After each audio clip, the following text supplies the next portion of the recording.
This is Elder 360. I have a question. How did the Creator create creation? What entities did the Creator use to create creation? This is the answer I came to bring to you today. We want to talk about a form of intelligence existing in the universe all by itself, nothing else. We want to talk about visions, their purpose. What's the vision? What's the purpose of visions? We want to talk about the willpower and actually what the willpower does. But here's a universal fact I want you to think about to get started. All creations that is made up of a variety of entities must begin from one of those entities first. There was one man and woman before we got a variety. One car, one computer, one light bulb, one telephone. Before you make an engine or put an engine together, you start off with one part. If everybody was told they could get $1 billion if they could show something that exists in a variety or made up of a variety of entities that didn't begin from one of those entities first, nobody could get one dime. And this is 100% true. There's a variety of forms of intelligence in the universe. That's what God exists as. God exists as a form of intelligence. God has all wisdom, knowledge, and understanding. When you add wisdom, knowledge, and understanding to each other, it equals intelligence. But intelligence is an entity that has all motion and all creative ability. Intelligence is an entity that's able to visualize different visions and will them into existence.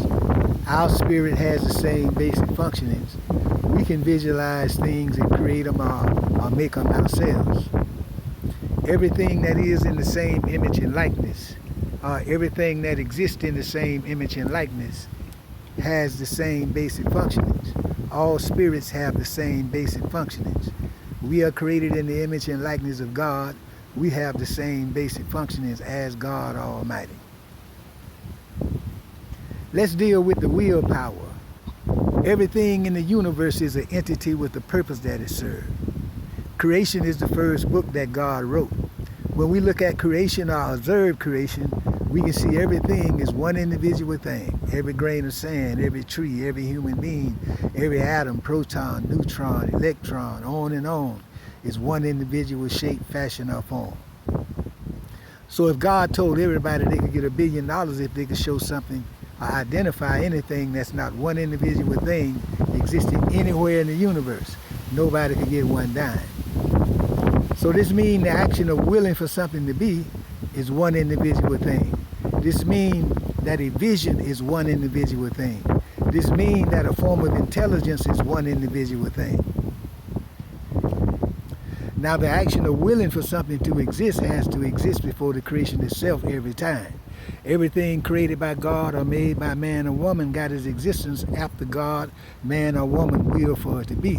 Before a bird fly, that bird must will to fly. Before a fish swim from one point to the next, that fish must will to swim from one point to the next.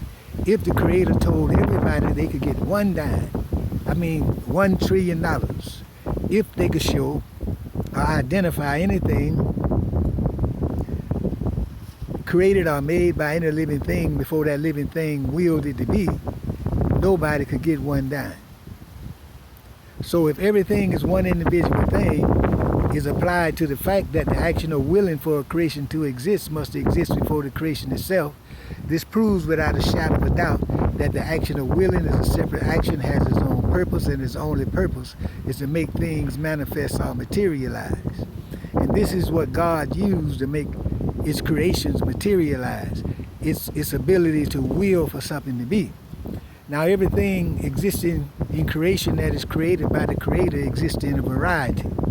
It's impossible to find anything created by the Creator existing in the universe that doesn't exist in a variety. Just observe creation. Each grain of sand, is a variety. Find one bird is a variety. One tree is a variety. So if God told everybody they could get $1 billion, if they could show something created by God that doesn't exist in a variety, nobody could get one dime. This means the action of willing exists in a variety like everything else. Each and every individual, each and every individual living thing has the ability to will to do something. So when we will for something positive or negative to be, we are using the only force in the universe that causes things to manifest or materialize. If you stop willing for your dreams and desires to be, can't anything happen, simply because the action of willing is the only thing that makes things manifest or materialize. Now let's deal with thoughts, visions. The vision of a creation must exist before the creation itself every time. Before God created the sun, the moon, and stars, God knew what they were going to look like. Everything made by man or woman has to be visualized first. It has to be a blueprint before they create it or before they make it.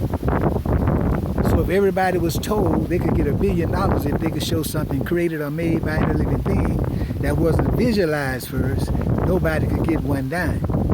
Now everything is one individual thing with the purpose that it serves. This means that the vision is one individual thing like everything else. The vision is the first stage all creations exist in.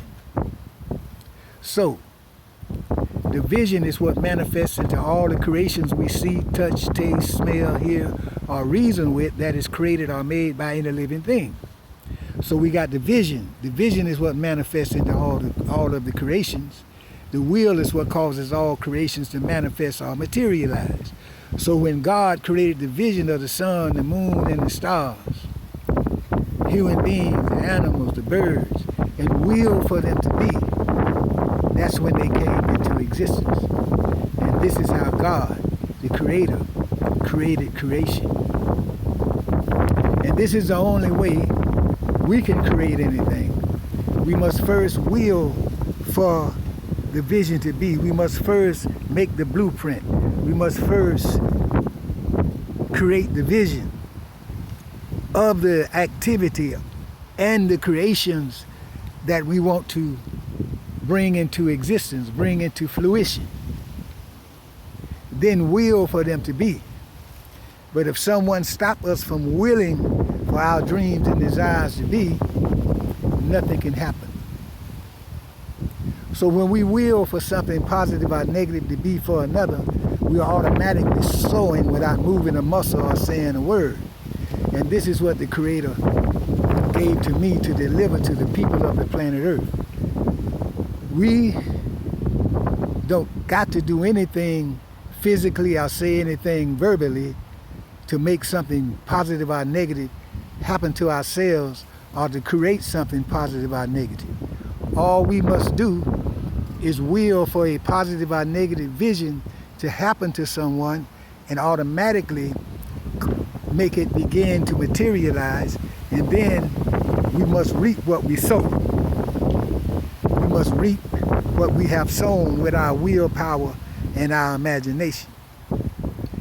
And what proves it, when we look at creation or observe creation, it's impossible to find one thing in creation that doesn't repeat the same basic patterns over and over again, which proves that there's a law of repetition.